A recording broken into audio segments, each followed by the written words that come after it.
Did you call bank? I call game.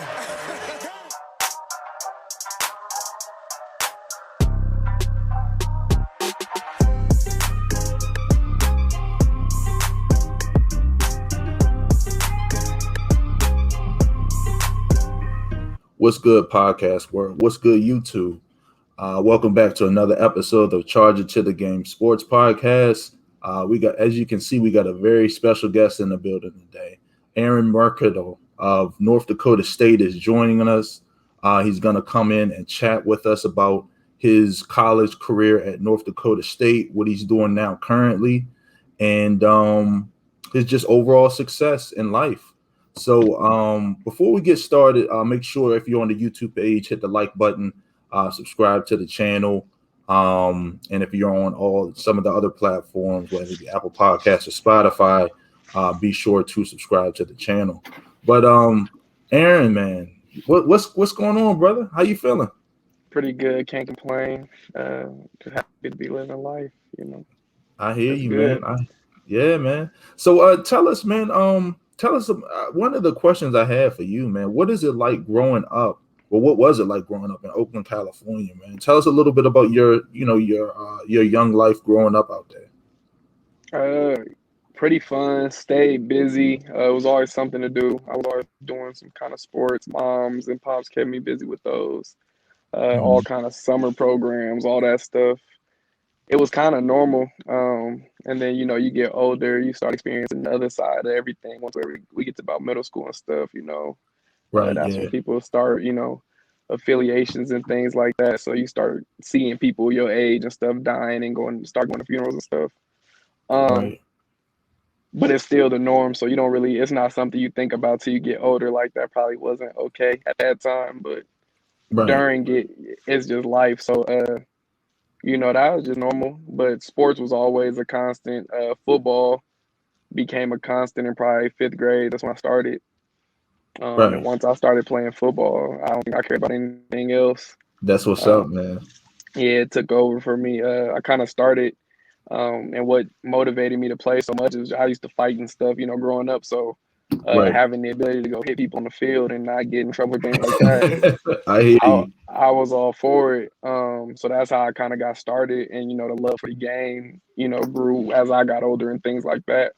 But yeah, the best. I can't complain. That's where I'm at now. I moved back after college and everything else, so I love everything about Oakland. It made me who I am. So yeah, I can't complain at all. That's what's up, man. So I was gonna ask you. So I actually found out, man. You have a podcast. Can you tell us a little bit about your podcast? What are the goals and what are you talking about on there? I just started a podcast. It's the Just Listen podcast. Just a kind of a podcast. I kind of started just wanting to say stuff, but didn't really know the format to say it or how to say it or who to say it to. But in having conversations with a lot of my peers, these were things I knew people needed to talk about, or at least people needed to hear other people talk about, so they knew it was normal. So right now, mostly it's just covering so far just my college experiences and kind of the dark side of college, being a D1 athlete and stuff, and just what goes on behind the scenes that not too many people know about, because you can see the good on TV and on social media and stuff. That stuff's highlighted. You always know, like, oh, that looks like the time of your life, but there's stuff that goes, behind the scenes that not everybody knows too much about, that other athletes don't even know about. So, even as a high schooler, we all wanted to be D1 athletes. Everybody wants to go D1, but not fully understanding the commitment and what really goes on to reach that point. You know what I'm saying? Not everybody understands that, and also not everybody has someone to tell them that. So you get a lot of us who come from inner cities and stuff who don't even have people who, let alone, went to college in the first place. So to be the first person to go to college and to play a Division I sport, without having that guidance or anybody to kind of give you the heads up on what to expect, you definitely deal with a lot of things firsthand.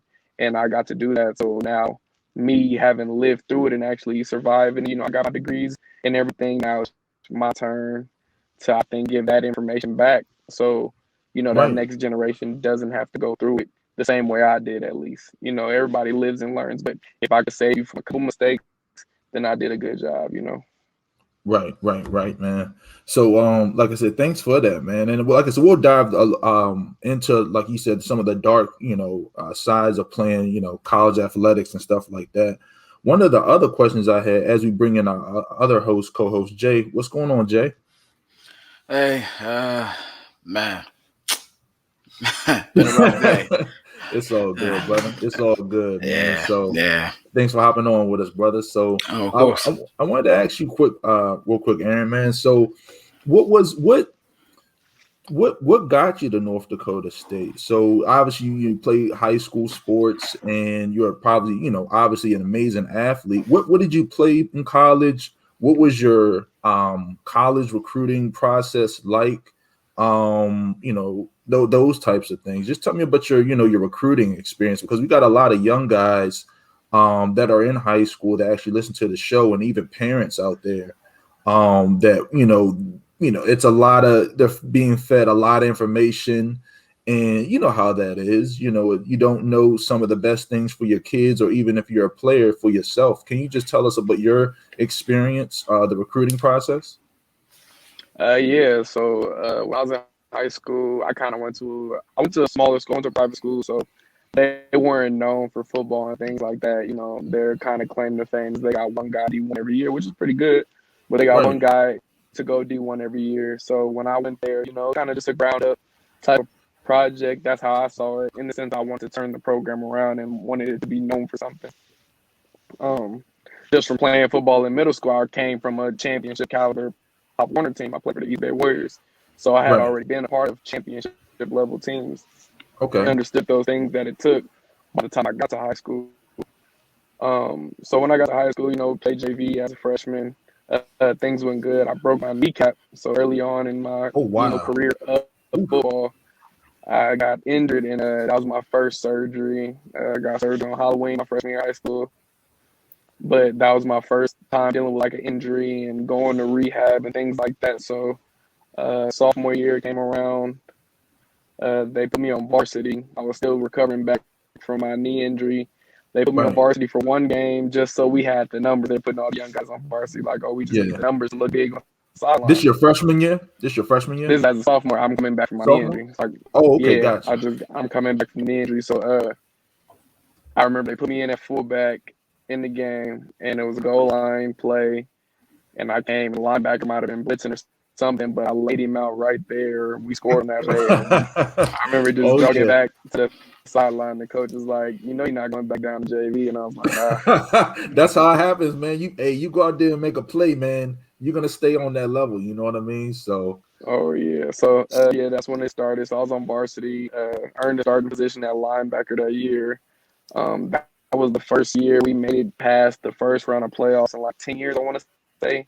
And that varsity team was majority sophomore, so that 2015 class was the majority of a varsity team. It was all sophomores, only a few junior seniors, and we had already started breaking that, just changing things in the football thing. So then junior year, we were really good. You had all those sophomores develop now with a good group of seniors, and we ended up going to the championship that year and winning. And I would say that summer going into my junior year is when I kind of got that mind switched to kind of want to compete and be the best at my position. I remember playing against the guys that won all conference linebacker and things like that, and I was like, okay, I'm gonna do that. Like, there's a DJ Calhoun. I played against him. He went to ASU and stuff and played. I think he played a little professional too, but me and him played against each other. But he was a linebacker that I was like, he was a year older than me, but he had the offers and was already going to camps and getting those looks. And I was just like, I could do that too. So that summer is when when it came to our conditioning and stuff, I tried to, kick that second gear and kind of started competing with myself, I would say, and really to challenge myself to be better. And then that junior season happened. I want to say I led the team tackles, had over 100 solo tackles and whatnot, but was all conference linebacker that year and things like that. So, and then after my junior season, I got my first offer on my birthday, April 17th from Oh, nice. Oh, April 17th? Hey, Aries, April 18th, baby. That's what's up. Yeah. So, I was literally leaving my birthday dinner, and Air Force called me to give me my first offer. That's nice, man. They were at my high school earlier that day, but yeah, they called and offered me, so that was really cool. That just even when it be in a military school, I was like, gotta get some more offers. Like, you wasn't too fond of that, the whole military school thing, you know. It's I visited Air Force and stuff. Like the campus and stuff is amazing. It's just that that 5-year mandatory clause that goes in there. Hold up, what? Oh, 5-year mandatory clause. Tell us about that. Yeah, man. You know about that one? Yeah, if you gotta do 5 years of service after. So I could have had a full scholarship, everything if Air Force played, but you got 5 years of service that's in there. And I want to say if you go into the league, you still got like 3 years, yeah. You know, Wow. yeah. So you still got to do like 3. So yeah, that's why it was just like those are things you got to think about still when you're making your decision. But with it being my first one, it was a good feeling just because I was told I was undersized my whole career. You know, especially for a linebacker. High school, my senior year, I was probably 185. You know what I'm saying? Like, Okay. You know, so in comparison to guys like DJ Calhoun, I was going against. I was already 215. You know what I'm saying? So I was like, these are middle linebackers for that level. Yeah. But shortly after that, I started getting more offers, more FCS. I got Montana, I think right after that. Then Montana, Sac State, and then I think I got Wyoming, or I got North Dakota State first, one or the other. Right. But they were the same coaching staffs at that time. Like they were just going through that transition where Coach Bowl left North Dakota State and went to Wyoming. So a lot of the kids in my class had both those offers. They kind of went hand in hand. But I do remember I was in Vegas for my cousin's graduation. He was at Bishop Gorman, but I was at his high school graduation. And when I got the call for North Dakota State, I remember just like, oh, thank you, coach. I appreciate it. Everything, just talking to the coach and thank you for the offer. And as soon as I got off the phone, I had to Google like North Dakota State. It was like, like where is this? Because especially we being on the West Coast, you know what I mean? So yeah, even for FCS, like I knew Eastern Washington. You know what I'm saying? I knew Sac State, Cal Poly. We know those schools. I know what FCS the level is, but it was just like, I don't know. I just never, I guess, paid attention to the championship of it. They were already 3 straight at that time. When they offered me, they had already won 3 straight in a row. Okay.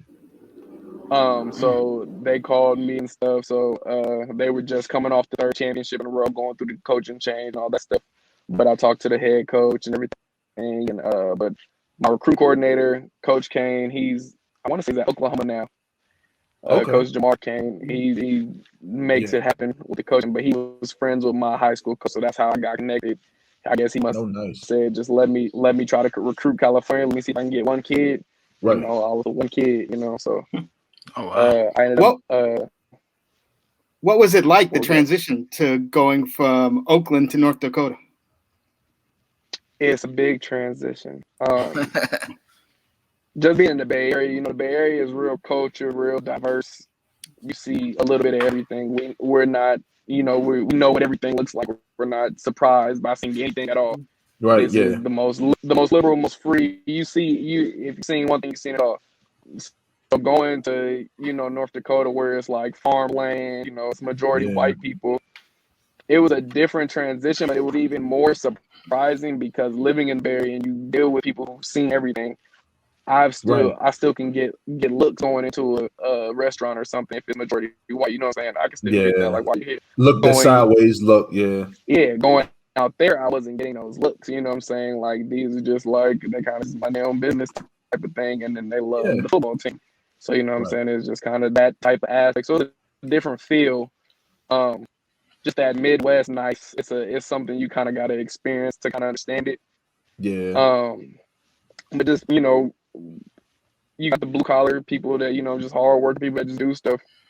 So I think going from, big city, it was different, but it wasn't hard to transition, I would say. You know what I'm saying? I always can find my niche no matter the situation. So, and then football being the constant, you kind of have something to get to grasp on too, as long as, and you have teammates and stuff. So you kind of already come in to the situation with friends and stuff like that.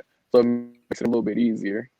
Right. So your freshman year, so you were elected varsity honor roll for all conference honor roll. So how was the academic transition for you, and how were big, you able to acclimate right away? College is all about time management. The faster you learn time management, the more successful you'll be. The most times you'll see like people's first semester and stuff, it's like academic probation. It's mostly a time management skill. It's not because they're not capable. It's mostly because you have that, oh, I have the freedom. I don't have to call my mom and tell her I made it home. I don't have to, it's that genuine, like, especially for me, 26-hour drive to get to Oakland. Like, there was no way I would have to worry about seeing my mom pop up on me, but just having that first time freedom of college, even in the dorms and stuff, is just kind of being an adult on your own for the first time and making your own rules and your own schedule. I think you kind of just get trapped into just maybe the party lifestyle, or just I can do it later. So then academics is what suffers. I think for me, I think it was mostly because I was an athlete. We had so many resources there with the academic team and stuff that it's hard you gotta want to fail. You know what I'm saying? Like, and in college, like the biggest trick is going to class. You go to class, you can pull C's. Like, you know what I'm saying? Like, to be honest. Like, showing up to class is half the battle, you know what I'm saying? That's where a lot of people start falling through the cracks. You start ditching class, then it's like you missing out on easy points, free points, you know what I'm saying? That can help you in the end. So I think that's the biggest thing. Time management. I think I had good time management early on, and just understanding. And my mom, you know what I'm saying? She don't play that. She never cared about sports. She's always been active. Mama don't play that. So I had that in the back of my mind too. But that's just that honor was the first semester, because my second semester actually was my worst GPA of my college career. And I was because we went to spring ball. So in the fall, we're on all morning classes and stuff. So we take all our classes in the morning, and then in the afternoon around like 2:00 class should be done. You're getting ready for meetings and practice and stuff. So everything we do in the afternoon and the fall. In the spring, we do morning practices, and so all your classes are scheduled in the afternoon. So with that switch, I'm a morning person, so I don't mind getting up early and stuff. But once it was like I just did lift, or I just did a full practice and stuff, starting at 6 in the morning and sat through meetings. When I got back to my dorm at 12 to shower or whatever and lay back down, it was harder to wake up for class. You know what I'm saying? So, I suffered more on the just like, I don't need to go to class, and just not showing, like, I still got decent grades, but the not showing up to class portion is what hurts. You know what I'm saying? So, definitely time management and just understanding and knowing your body. I think it's a process. It won't happen immediately, but I think just the faster you mature and know yourself and genuinely have that talk to yourself, like, you're not gonna wake up in the morning, or you don't stay up late. You can tell yourself, like, no, do it now, because you're gonna go out and it ain't gonna happen. Like, be real. As soon as you can be real with yourself and stop lying to yourself, because we let a lie to ourselves and tell us we can get it all done. Oh yeah, we're good. Something's gonna get the short end of the stick. So I think that was just the biggest thing my freshman year. Kind of understanding that on the academic side. And I think coming from the private school might have helped a little bit, because we were structured in that college prep type of atmosphere where you had to actually have a certain grade in high school to even get the prerequisite to go to another class in high school. You know what I'm saying?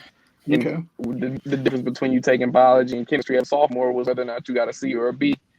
Right. As a freshman, like, we already understood that aspect. So I think that kind of helps as well. Right. That's what's up, man. I was going to say, I think you touched on most of it.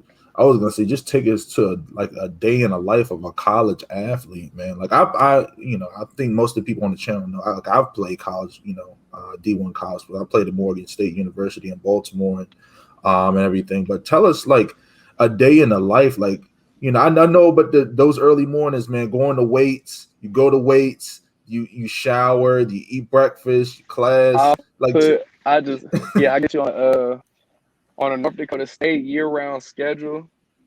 So I guess I could put you as a freshman coming out of it, because it's different. So I'll get you through as just a freshman, just your first year, and then as a upperclassman once you get in there. So freshman year, I graduated high school on a Sunday. I was in Fargo by Saturday. Wow. I had 1 week of summer vacation. You know what I'm saying? I had a week to see all my mates, to live it up with my friends, basically. So that Monday I was already starting. So in the summer as a freshman, they want to get you in classes. So you're probably taking 1 or 2 classes already. So you're already enrolled. So then, because for the NCAA and stuff, once you're in classes, that's when scholarships start, all that stuff. So they put you in 1 or 2 classes. So now you have housing and meals for the summer. It's the, you know what I'm saying, make that happen for you. So we lived in the LLC, which is just like an upperclassman, living apartment type living on campus. It was 4 of us to an apartment. So that was my first ever, you know, roommate situation, all that stuff. Right. One of us had a car, so we all get in the car, one person, you know what I'm saying? But we had mandatory breakfast in the morning. I want to say you had to be at breakfast before 8 o'clock. Right. So mandatory breakfast, you got to show your face in the weight room, eat breakfast in the weight room. We had we got cereal bowls, everything in the weight room. So go get breakfast in the weight room. Showing your face that early, and that's even just, and that's the start of just a commitment because you think you can get by, he won't notice. Yeah, that's the first, you know. So we already started that responsibility of getting up and being there on time, all that stuff. Get to breakfast by 8 o'clock. Someone's always gonna be the first one to try it, and it, you know, we all learn real fast what happens. Right. We don't show up by 8 o'clock. Just don't show up. When they punished y'all, did they punish y'all as a team? Like if somebody said, "Hey, you know, like they, you know, some of the guys tried some of the little slick stuff." Would they punish y'all as a team or as an individual? Because if they punished y'all as like a team, y'all probably held dude accountable. Like, hey, like you better do what you're supposed to do. You know what I mean? I'm gonna get you to it. I'm gonna get you to that question. On the story because it's coming up. All right. But no, yeah, still freshman year doing that. And then after breakfast, we were going to class. So by the time we went to class, 2 hours to class, maybe 2-3 hours. We probably went to lunch. Then we were going to study hall for pretty much the rest of the day until it was time to go to like run conditioning later on in the day around 4:30 or 5:30 is when conditioning and stuff started. Right. And we had lift. Matter of fact, so we had lift about 2:30. And then usually almost right from lift, you start going to conditioning around 4:30, 5:30 and learning from upperclassmen, watching them and stuff, and you start doing it with them. So once we get into that rhythm, it's just class, lift, conditioning. That's pretty much the summer. As a freshman, so I told you I got 3 other roommates. We live in a little 4-bedroom apartment or whatever. Yeah. We're done with study hall, whatever it is, waiting for runs. We all decide to take a nap. Whole house takes a nap. Nobody sets an alarm. So somebody wakes up like, "Oh, bruh, he's late." And so we all getting up like, "Oh." We jogging on the field, whatever, and like everybody's like, y'all like get on, like get your cleats not on, like tripping, like we thought it was sweet, like, you know what I'm saying? It was just, we didn't know just that how serious it was, just kind of lollygagging on the field. So it was just kind of like tense the whole run, like we didn't know it was everybody not really messing with us. Yeah. Like, all right, so we get done, and one of my roommates had already been late to a lift. So the coach is yelling at him like, "You told me this would never happen again. Like you already getting that, but this is how fast." You know what I'm saying? You get that image of like, "Oh, he's not reliable." Like, you know what I'm saying? It can happen that fast. Like you told me this would never happen again, and what happened? So we had to stand at the 50 at the end of conditioning while everybody else ran gassers by us. Right. So we had to watch, and it's just, you know, it's that feeling like because you don't want to be the one. Nobody wants to be the guy that's not putting in work with the team. Exactly. So you're already getting that. And then we had to do gases and stuff at the end. And I want to say, like, my knee might have did something crazy to me or something, but I had to do push-ups because I couldn't run no more.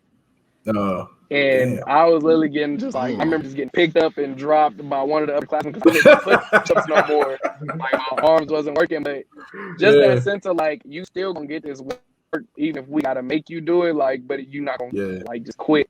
You learned that early. But I was never late. Like, you couldn't make me late no more. That's the career. Like, I was good. I learned my lesson. I didn't want that one. But so you go through that summer, and it's kind of like, woof. My first summer, I knew why they were that caliber of a team already.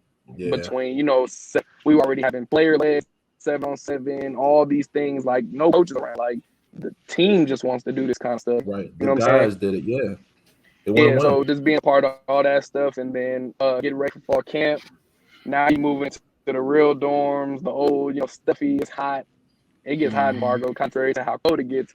It does get hot and humid, you know what I'm saying, in that summertime. So it's cooking in the dorms. and all you got is a little fan in the window, and you're going through fall camp. So fast forward, now we in fall camp. It's August. Our fall camp schedule, I want to say, is about 5:30 to 9 p.m. You are booked. You are busy. You are doing that's something. a long time. Sheesh. Yeah, So man. I want to. So breakfast is probably at 6. Breakfast starts at 6. Okay. So you might wake up a little bit later because I live in the dorms and all I got to do is walk across the street. So Right. you know, as a freshman, we might have that little 15-minute. So breakfast, then meetings, special teams, and then position, and then practice. After practice, we got lunch. After lunch, if you're a freshman, so upperclassmen are taking naps. Right. Taking naps and stuff after lunch. But if you're a freshman, you're doing all the like pre-meetings that you have to do before going to college and stuff that all the other students are going to probably be doing in big auditoriums. You just getting it out the way. So sexual harassment, alcohol safety. We're going through. We got to sit through all those meetings where everyone else is taking naps. We're sitting there like, huh. I'm not gonna lie. That was one of the hardest things I had to struggle with as a freshman was that staying awake in meetings. Like struggle, man. I can't that monotone. Like I got problems. So it was like, oof. But no, just that. So then after that meeting, you're getting ready for now. You're doing position meetings again, watching the film. If we have double days, we're watching film just so we can go to the next practice. Because when I was a freshman, double days were still a thing. So you getting ready for another practice, pads still wet type deal from this morning. Yeah. Then after that, going to lunch. After lunch, coming back from meetings again, and then we got to walk through the end of the night on the field, doing a walkthrough for what tomorrow's practice is going to cover. So that's it's a just long day, man. But that much repetition of watching yourself on the field, that much walking through the steps of what you're about to do. You know what I'm saying? Like you don't realize it when you're younger, but it's just like it's much needed, and it makes the game way easier. That's why we play so fast and do it, and it seems like they know what's coming because it's like if you only knew how many times we repped in practice mentally before we even walked through it, like you know what I'm saying, like that level of just beating a dead horse is really what it is. But that's where the success comes from. So yeah, fall camp, you got it. That's a whole month because back then when I was a freshman, again, this is my freshman year now. Now fall camp, you got to have breaks and stuff. Now you go like 6 days on, take a whole day break, stuff like you can't have nothing for a whole day. When I was a freshman, there was no breaks. We had double days. So it was like I felt like the whole month of August, you know what I'm saying, I was on football. That's so now it's like that last week of August kind of start transition because school's starting. So you start getting into that morning classes, afternoon practice. So now we have our mornings at least to go to class and take naps in between, like whatever the case may be. We're getting ready for our first game and stuff. So I redshirted. So I want to say like one of the last few weeks of fall camp, they told us, they tell you who's redshirting, who's not. So they told us we were redshirting, so we'll start helping out on the scout team. We got to start getting ready for the scout team because we're getting ready for the game now. So now we go practice. You won't be on defense. You'll go down with scouts. We'll flip it like that type of thing. Just learning how to practice because we double rep. So there's never a time where you get to sit out and watch. Like as a freshman, I was getting as much reps as the starter. We did it when I was a freshman.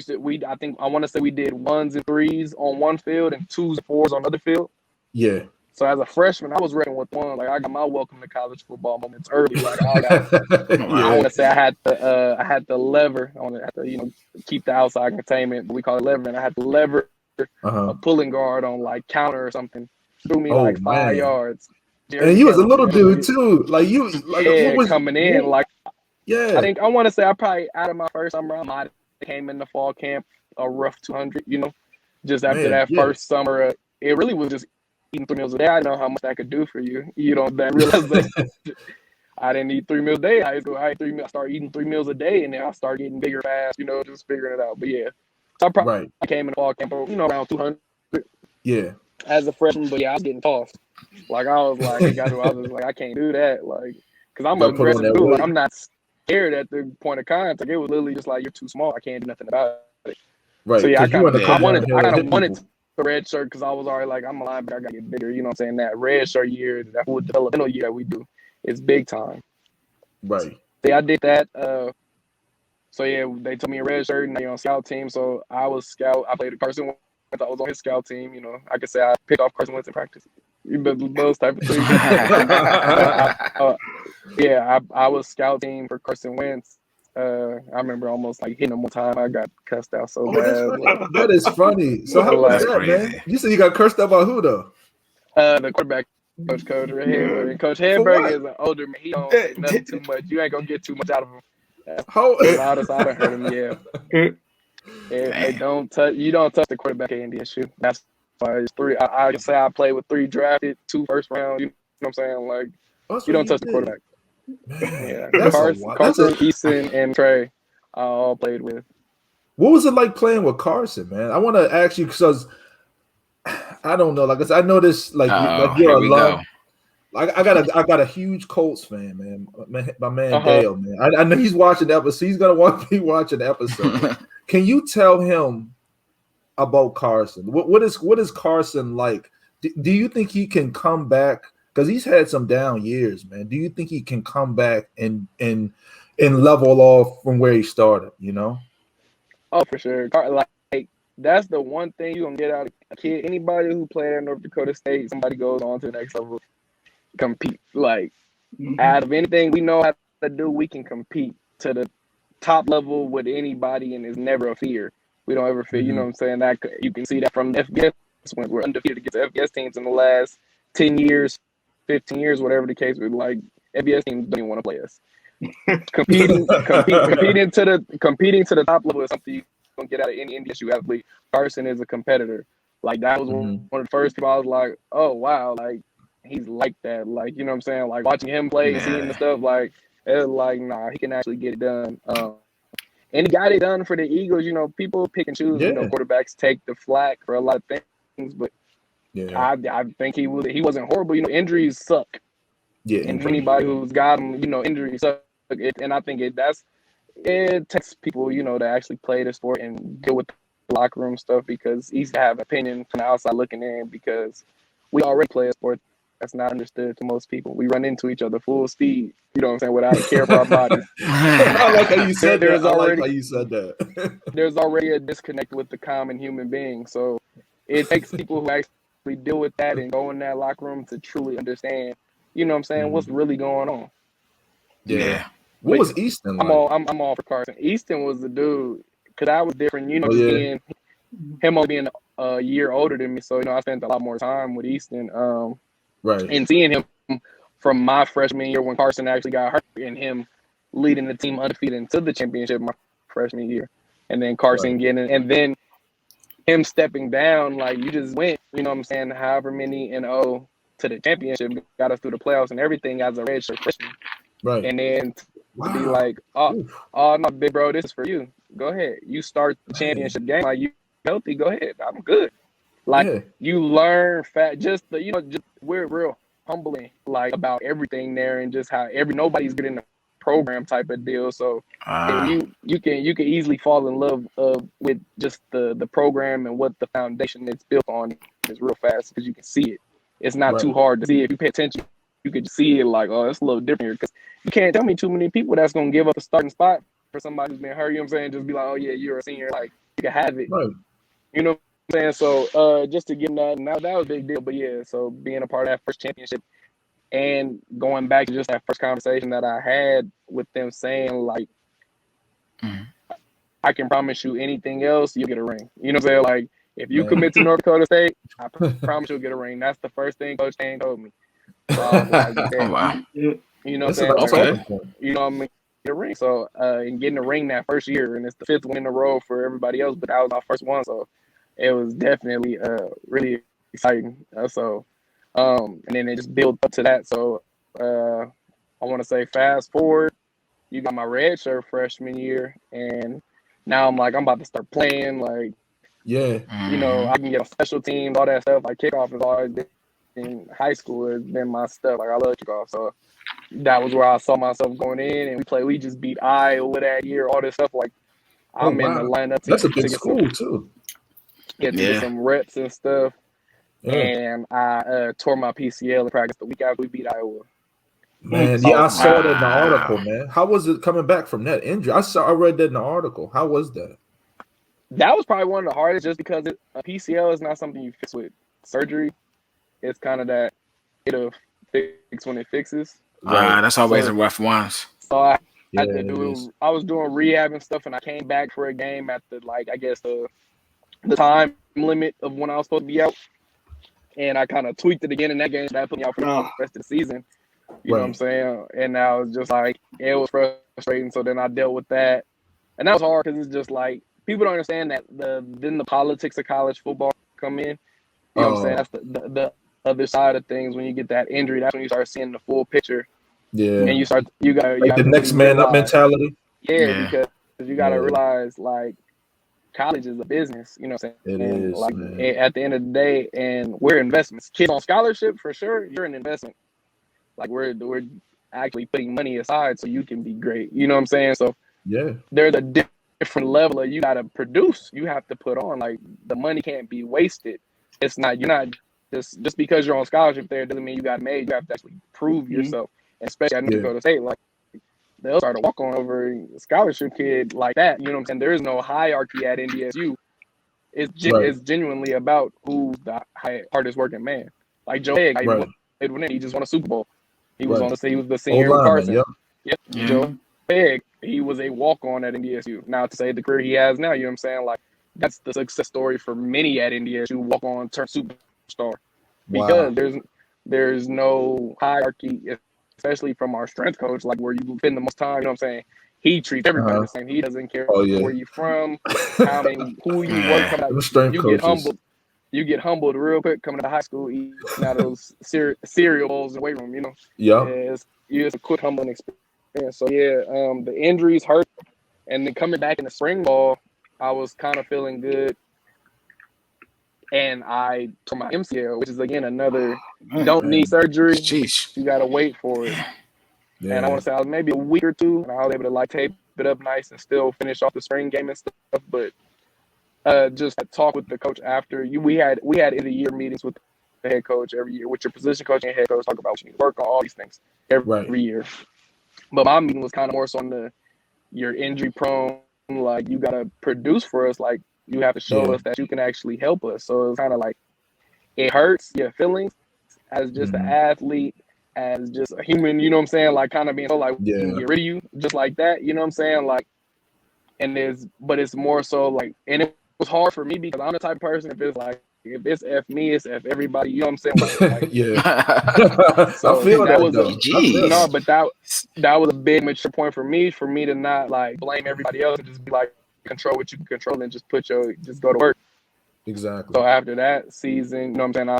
Again, the full summer going through the whole spiel so now I'm back and I'm good, and it's like, all right, I'm playing. I started playing as my freshman sophomore year. You know, I started on all 4 specials. I was getting, the scrap time. Like I'm making a name for myself. Fans know who Aaron Mercadel is. You know what I'm saying? Like, oh no, that kid can play. Like, you know what I'm saying? It feels good. So I'm a part of that. And we win the championship. They play JMU. Like, I play in the championship game. I'm actually a part of that. You know what I'm saying? Because that was one of the things I had to talk with Coach Ken about. He said, it's fun to win one, but when you actually help, and to make it win, then it's a different feeling. Because, I got a championship ring, what I'm saying, as a freshman, but it was like, I did scout team. That was my job. That was my role. Right. But that was the biggest thing. So now that I was that first one, you kind of helped. It's like, ooh. And now I'm getting to my redshirt junior year, and I'm literally going and competing with a senior for the starting spot at Will and linebacker and everything else. So now it's like, okay, it's a different level. You know what I'm saying? I've played. I know what it's like to play in a game. I got that different edge to me. So we really going through an actual battle on playing time right now during fall camp. Right. And it was the last week of fall camp, the last rep of this drill, and it was not my rep to take because I had to, when you playing, it's like, nah, let me get it. You know what I'm saying? Everybody want to go. And especially for, like I said, we know compete. So at NDSU, like, if you're not too hungry about your stuff, somebody will just take it like, nah, let me get it. You know what I'm saying? I want this work. Taking 5 reps in a row if they have to, just cutting the line, like I'm getting it in because we do a lot of special teams, one-on-one drills and stuff. Because anybody can, from 1 week, you could be the guy. So it was one of those like, and I'm already like, I'm a starter on kickoff and stuff. But again, it's that mindset. I would change it, but this is just the nature of who we are. I Right. stole the rep, not knowing it was the last rep. None of these things. I told him, let me get it. And I went to make a normal move I was making and just went down for my ACL. Oh, damn, man. And it's That's like, unfortunate, man. hindsight, like I said, seeing all that, 'cause I was the last rep of it, but we didn't know that until watching film the next day. Oh, the drill was done after that rep anyway. Like, you know what I'm saying? Like, there's so many other factors, but it was like, that was me being me. It really couldn't have been avoided. Like, that's something I would have did any day of the week. You know what I'm saying? Right, yeah. But it hurt Yeah. just being in that position to actually make an impact, like really make an impact. You know, once you start on defense and getting those real defensive reps, it's like, ooh, I can do it. Yeah. So that one hurt real bad, is being the timing and everything, and just where I was at. So that was like dark times. Yeah. You know, just trying to get through that. But the biggest thing I got out of that was, again, that competitive nature, and the one thing that kept me going is just like, when you're in rehab, there's nobody else with you. That's you. Right, just you. It's just you. Yeah. Yeah. Like, Yeah. So was that like so the whole year? So when you went through the hardship years, you're it's by a yourself the whole year?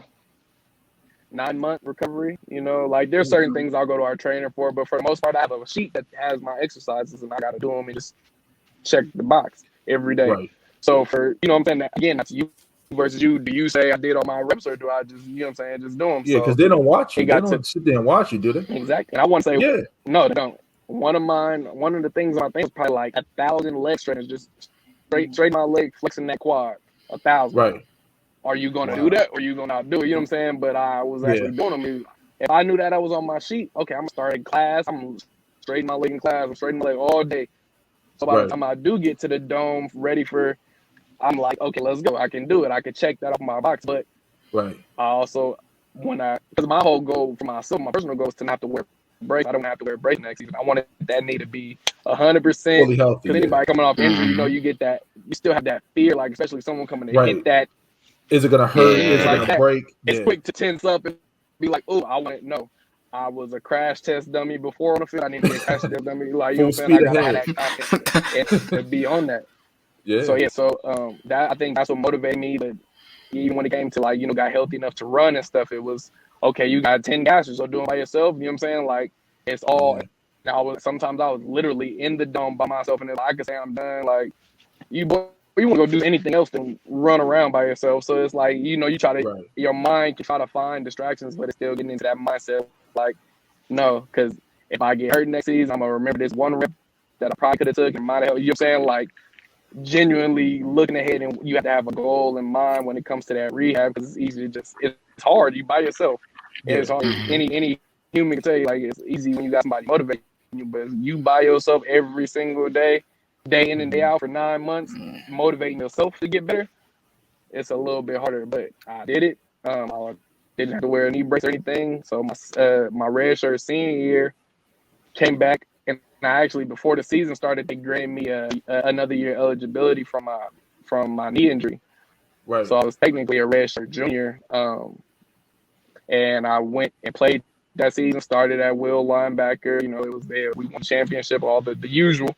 But that was just amazing. You know, nice. The usual. The usual. Yeah, that's what I was thinking. See, I'm thinking. Yeah, that's not usual, bro. Yeah, y'all just nice like that. Every year going to Frisco and stuff, that was normal. But it was good feeling to be a part of this start. You know, playing in those games and stuff. And with my class, you know what I'm saying? That senior class that went out, that was everybody I came in with as a freshman. That was everybody leaving out. I still had one more year that I was staying for, but, you know, seeing all my guys that we all came in with, went out on a big bang how we were supposed to. It was fun. What's up? And then, so now I could have told you 2020 was gonna be horrible from the start. Yeah, I was gonna ask you, man. So tell us about the COVID thing. I know that's probably what you. How did that affect your guys' season and just you in general, man? Like, I just felt bad, you know. Yeah. So we won the championship, and we got on the plane. Our plane actually got like delayed like 6-8 hours or something. Wow. Like, we were literally taking off. We were on the runway. We were really like going full speed right at that point when the wheels about to go up. and like slam on the brakes, and Yeah. everybody looking at each other like, "Whoa, like what just Right. happened?" What is going on? Oh, you was on the Like, plane when that happened. And that was my first. Yeah, that was my first time being on the plane. And they just hit the brakes. I'm trying to see what them brakes talking about. But, Yeah, that's wild. Yeah. That's wild. yeah, that's what I'm saying. So we all looking around confused and stuff, and I guess they had some type of something was going on in the cockpit. Numbers wasn't matching up. So Right. we was sitting in the plane for forever long. We had to wait actually for JMU's plane to drop them off and come back to get us. Wow. Wow. And they told us like you can't leave the plane because if you leave the plane, you can't get back on because TSA not here no more. Like it was just a big deal. So like we That's literally a on mess. the plane for. We just won a championship. Like we had turned up, and now we like kind of just like I just want to go home. Yeah, you Like, just want to go home. Yeah. so Yeah, chill out. I could have told you 2020 was already it started off bad. We just won a championship. We got stuck on the plane for 8 hours. But no, yeah. Once the COVID stuff was kind of coming out, and like there was a chance that it wasn't coming back because we were actually going on spring break when it all kind of happened. So there was we had it. I think it was we were supposed to get 2 weeks for spring break instead of 1. They were going to give us 1 more week to see what happened, but they said make sure you bring all your stuff just in case. We had 1 practice before spring break on Friday. Like we did literally 1 practice, just shorts and stuff, just to get 1 in for spring ball. The first practice of spring ball, and then it turned into like, don't come back, and it was like you stuck at home. And yeah, that was hard. So then the strength coaches were like creating stuff. We actually had like Microsoft Teams and stuff, and everybody had to send in videos. Yep. You doing certain like workouts. We had meetings on Zoom in the morning still. The coaches sharing their screen with the film. Like we still like they tried to keep it spring ball. Like that's the thing. Like we were literally like, and for me, I'm on the West Coast. Most people are from the Midwest, so they 2 hours ahead of me. You know what I'm saying? Yeah. It's I'm coming to me. They gotta schedule them like at a decent time. So I was like, I'm gonna get up at 4 in the morning and get to meetings. Like, nah, everybody else wide awake. I'm still stretching here. They were still doing the 6 a.m. They were still doing the 6 a.m. Eastern workouts? I had a class that was actually I had an 8 a.m. class, and the teacher tried to keep at the same time, and he saw me like I'm like it's 6 a.m. out here. He was like, "Oh, I'm so sorry." Like I was like, he assumed everybody lived in that area. Oh so my gosh! Then even teachers had to adjust him. He changed it to just like where he would just post a video every Sunday, and you just watch it and tell you what to do for the week. Oh, okay. Just for that that's smart. Yeah. That whole transition to virtual learning, and mind you, this is my last semester before graduation too. Like, it was just a lot going on. Like to not be on campus anymore. I'm already back on the West Coast, so you know, I'm just interacting with everybody through Zoom and everything. It's hard. Yeah. But I think we were back like June. I want to say we got back around June 1st, maybe. Mm-hmm. They were to get us all back up there and stuff to be with as a team. Because North Dakota's like didn't care in comparison to being in California. Oh yeah, it's nothing. It's a night and day difference. Yeah, night and day difference. So I was wearing masks and stuff. You know, I was used to wearing masks. I go out there, you didn't have to wear a mask in the grocery store, stuff like that. Like I cared that much. Like, oh, you didn't have to in the Midwest? In North, they didn't care about masks. What? They was like, what? Coronavirus. In the what? summer. Oh. They didn't even think it was real. I want to say North Dakota was literally number 1 for a minute. Like, when I was living there, like, it got to the point where like we were getting like scanned and tested like every week. Like, we had to get scanned before every lift and stuff, the temperature, all that. Like, we were going through protocols. Like, we had all the proper materials, but then it got to a point like once the first person on the team got it, it was just kind of it's a wrap. It's a wrap, yeah. Because we were still getting tested. We were getting tested weekly. We had to get tested weekly. So then it just became like, this person, all these groups out. And now coaches are genuinely going through the process of like, okay, if this person comes out, do you have somebody ready to go in? Like, you have to think as a coach where the mindset goes because someone could go down a week of games. So now you got to have backups ready just on a COVID protocol, not even on an injury protocol. You could lose 3 people in your position group, or, you know, a whole position group, their roommates. That's gone. You know what I'm saying? Like things like that. It's just can we switch houses of all these processes? So it got hectic, but the game started getting canceled. Man, it was a lot. Man, and games started getting canceled, and it got to that point where just like we're kind of fall camp, but we had 0 games on the schedule. So then it was like, what are we practicing for? It got real bad for the guys' mental I can It was just a imagine, man. lot, Because but this is especially if the football is your it, thing, man. Yeah. it ended with the season getting canceled. So the seniors gave their speech, all this stuff, like the senior speeches that usually at the end of the year, we all gave them right there, all that stuff, and it was sad, but retired from the game, everything. It was a cool time, but that was Yeah. it for me. I think I went home and stuff, everything, but then we I came back and I guess they found the game, so that's where the Central Arkansas game came in. Uh-huh. But I had already talked to them like after we retired the season. I talked to them about getting into coaching, so I was already a coach on staff by the time Oh, we okay. got to going into a game. So I came into it as the coaching Move role. quick. I was the assistant defensive ends coach, learning under him and stuff, and just seeing the defense from a different position group that we don't pay too much attention to, Right. things like that, playing linebacker. So it was actually a lot of fun, and just I was already the old guy on the team. I was a 6-year senior, so most of the young guys already looked up to me in that sense for knowledge. So it made the Right. transition into. That's what's up. So are you coaching now? I think you're. Right there, your mic went out, brother. Yeah, We can't hear Can you. you hear me? Yeah, I Now can we hear you can hear now. you. My You back. bad. You heard my All right, question? cool. Yeah. No, I didn't. I got a phone call in a minute. Oh, okay. Now I was saying, so are you coaching now for North Dakota State, or what you doing now? No. So yes, I did that whole last semester. I was out there coaching. I was applying, trying to talk to the coaches, see who had GA positions open. But again, COVID, it kind of limited a lot of Right. stuff. Some guys weren't even transitioning on. Not many people looking for GAs because it's just kind of things where you got to be the right year to get in the right spot. And then with no games and stuff, we didn't have the money to keep me on staff because they wanted to keep me, like, even if it was a GA position, just to keep me around in some way. But there really wasn't any money to make that happen. So I kind of just went home and just started over. But now that I'm back in Cali, I'm gonna start coaching at the high school with my old high school coaching staff and stuff. Those guys are coaching. That's good. They already got a coaching job there, so I'll be coaching high school. And I'm gonna start. I want to start talking to high schools about these type of things and things that you don't know about high school. So That's what's getting up, into the man. public speaking role. So I got about 5 high schools in the Bay Area right now that are interested in me coming to talk to the teams or the families and coaches about just college and getting ready for it. So that's something I want to get, involved in more. But That's what's up, man. That is great, Not bad. man. I'm happy to hear that. I had 2 more questions. I know I'm gonna start wrapping. I had 2 other questions, big questions I wanted to ask you. What is your opinion on college athletes getting paid, man? I was just thinking that. I had to ask you because it's just crazy, man. These guys' pockets are getting loaded. These coaches, those stadiums, you guys did that, man. They're not coming to watch the goddamn coach, man. Like, come on now. I mean, definitely, like, payment is definitely due, but again, it's how you do it. Are you teaching financial literacy? Are you, it's a lot of stuff that goes into money because there's some players, that's gonna make a lot more money than other players. Right. And not having that financial knowledge and stuff is where you can see it go sour because could someone tell you what to do with $1 million at 20 years old, 18 years old?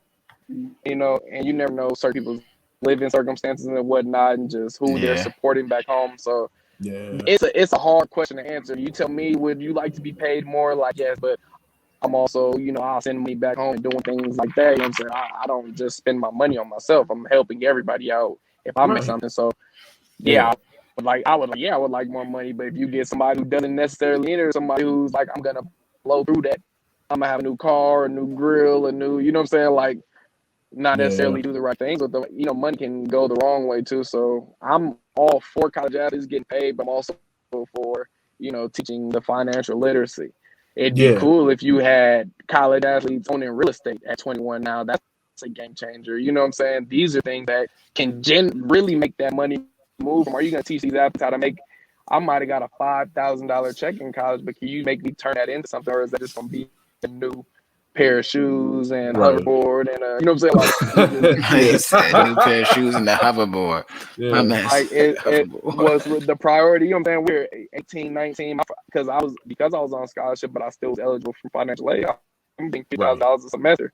You know what I'm saying? My first one, hoverboard, 3 pairs of Jordans. spend Yeah. $1,000 in a week. So generally, are you teaching them? Are you giving them tools I feel to be you. able to have that money? I'm all for it. We put in enough work for Yeah, it. We you do, definitely man. deserve it. But Yeah. there's so much more that comes with it that it's not an easy question to just say, yeah, everybody deserves to get $1 million or whatever the case may be. It's not that easy because even today's world, yeah, no one deserves to be poor, but everybody doesn't deserve $1 million. You're right, man. That's an interesting way. You're Wow. right, man. You're right. Nah. And then go ahead, Jay. Go ahead. I'm not gonna lie, I was not expecting that one. I was expecting the full, you all should be paid. I agree that you all should be paid and stuff like that. But no, that's an Paid in interesting full. twist. Yeah. Hey, Yeah. I'm about the money, so all right, no, that's cool. Yeah. That's cool. My last question before you get out of here, man. We got a few 49ers and Titans fans, man, and even Cowboys fans. I know you probably knew I was gonna ask you. Who are the 49ers getting in Trey Lance, man? What is Trey Lance like? And what is the big guy, Dylan, Randons and Jabril Cox? What are they like, man? There's great athletes, but who are they like behind the scenes? Good dudes. I mean, I'm actually really good friends with all of them. Trey, I've known him since he was in high school. Him just coming up, in spring games and stuff. So me and him have a good relationship since he was in high school and being a part of the team. And he kind of acclimated himself into the team early. Right. And I told Trey he was gonna be great. His first summer, like I told you how the schedule goes as a freshman in college. Right. His first summer, any free time he had, he was in the offices watching film with East. You know what I'm saying? He wanted to learn from starter that early. And like I told you, time management and priorities, all those things come in. So he was an 18-year-old who kind of had to figure it out early. And you know what I'm saying? So I'm not surprised at the early success that he had either. It came, like I told you, the success comes as fast as you learn how to prioritize those things and mature. He did it fast, so that's why the success came faster for him. That's what's up. Dylan's as great as a competitor as you ever meet. You know what I'm saying? Minnesota kid, he's from Minnesota, but definitely, a hard worker, comes from championship level high school, again, winners, you know what I'm saying? Just guys that know how to get done. And like I said, anybody coming out of NDSU is going to compete. You're never going to get somebody that's going to tuck their tail. Jabril, now that's my dog. That's a different story. Yeah, because he transferred to LSU, right? Once the whole thing happened, right? Yeah, Jabril, that's my brother. Like that, me and him. Like how you was talking about the Aries, he's April 16th. Me and him like this, like that's my boy. But I hosted him on his visit when he was in high school. Like me and him been cool since I was his host when I was a freshman. I hosted him on his visit and everything. But you take him to meet some girls? Oh yeah. He said, "Oh yeah." Hey, I was just saying. I don't want to touch on that too much, but hey. Me and him real close. No, I think even because me personally don't think he should have got drafted that late. So me knowing him, me knowing him, the Cowboys got lucky and they definitely in for a treat because competitor. I don't even think I've ever seen dude hit the flow. Like that's wild. He had balance, just that willingness of I'm not going. He got it. You know what I'm saying? Like, bro, top tier when it comes to that. Like, Dallas is definitely in for a treat, and it's definitely fun. Just how much time we spent in that area. We stayed at the Dallas Cowboys hotel. You know what I'm saying? We spent a lot of time in Frisco, so now it's definitely cool that he gets to go back into that community and show out. That's what's up, man. That's what's up, man. Like I said, I want to hold you too much longer, man. Like I'm gonna start wrapping up here, but hey, man, we're very happy to have you on, man. Anytime you feel free if you want to come on, even if you want to come on and chat with us about some NFL or I don't know I'm pretty sure you watch basketball, man. Out there in California with LeBron with the NBA playoffs. If you want to come on and chat with us about sports or any time, man, feel free to reach out. You're always welcome. But for sure, I appreciate it. Yeah, no doubt, man. So that concludes our show, everybody. We're gonna wrap up here. We'll see you next show. Be sure to subscribe to Aaron's podcast. Aaron, can you go? What is the name of your podcast again? It's the Just Listen podcast. It's on Spotify and a few other platforms. Okay, but yeah, Spotify is the main one. Okay, all right, no doubt. Great. So definitely reach out to Aaron. Listen to his podcast. Subscribe. When are the new episodes, Aaron? This will be the newest one. I'm not gonna lie. They kind of, since it's not like, again, I started it more so as an open journal type of Right. thing. It's kind of more so what I'm feeling in the moment. So I do know Right. next episode will be me talking about the politics, college football. Okay. That's definitely Okay. the next one to expect. So maybe in the next couple of weeks you can expect me talking about politics and college football. Okay. All right. No Cool. doubt, man. So that concludes our show. We'll see you next show, everybody. Take it easy. Appreciate it, y'all.